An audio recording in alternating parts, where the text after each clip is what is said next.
Experiences Hotel. This striking new building comes to us from a young woman architect, Jeannie Gang, company studio gang. You see the highest tower, she topped out in 2020 at 1,198 feet. Now, that, my friends, that's a really bad idea in a city packed with skyscrapers. It never happened. Let's just say that steampunk dream would die with the crash of the Hindenburg, and after that, blimps, dirigibles, and zeppelins, except for lead, all kind of fell out of favor.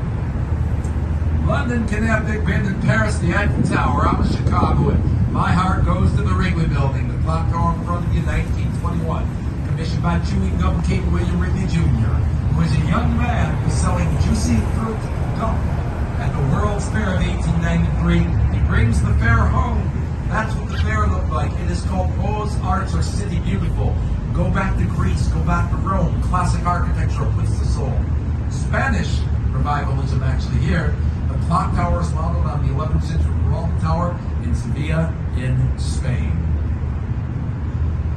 Now friends, Marina City Towers, Bertrand Goldberg, 1960s. We still call these the corn cob towers. They're still modernism. You're celebrating structure. There's no decoration, right? But they do look like corn cobs.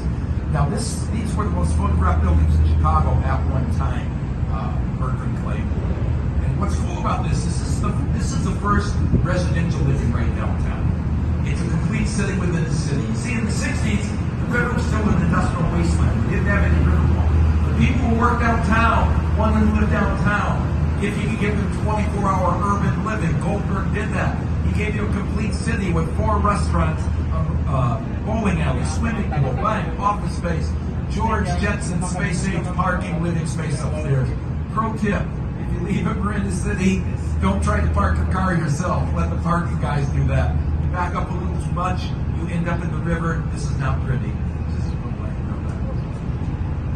I'd like to go. After the Great Chicago Fire, the city passed an ordinance. You were not allowed to build with wood in downtown Chicago. This left you with masonry, brick, with a load-bearing exterior brick support wall. It must get 6 inches wider every time you add another floor higher. So you go very high, you've lost all your floor space to support. So the evolution of how we became the birthplace of the skyscraper, the evolution happened 1885. There was a civil war. That curved building, 333 West Wacker Drive, way back in 1983. Contextualism at its best. Everything's about the river. It's just the tallest building in the Bay Area. Spanish architect Santiago Calatrava gives us a beautiful red sculpture in front of River Point. River Point put in an arch to say we're special. We live where the 3 branches of the river meet. I love this. It's so cool. Look at the arch and the inverted trap at the top. See the shape of that building? You know who really gets it? Little kids. Little American pastry. You know what happens when you give a building a nickname like those kids are doing? Your brain's working.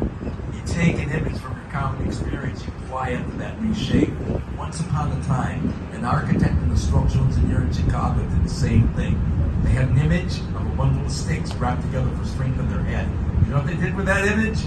They turned it into the tallest building in the world for 24 years. We're going to see it on the South Range. So, because Harry Weiss was a sailor, his friend said, "Harry, are you goofy? Nobody wants to live on that dirty little river." Harry would answer, "Water is a magnet.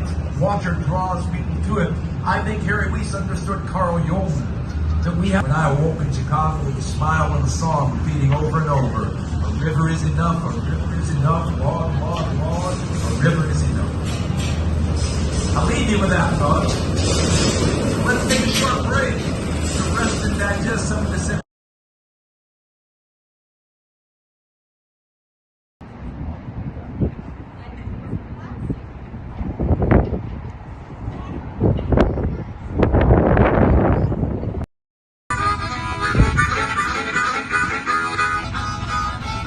Okay, so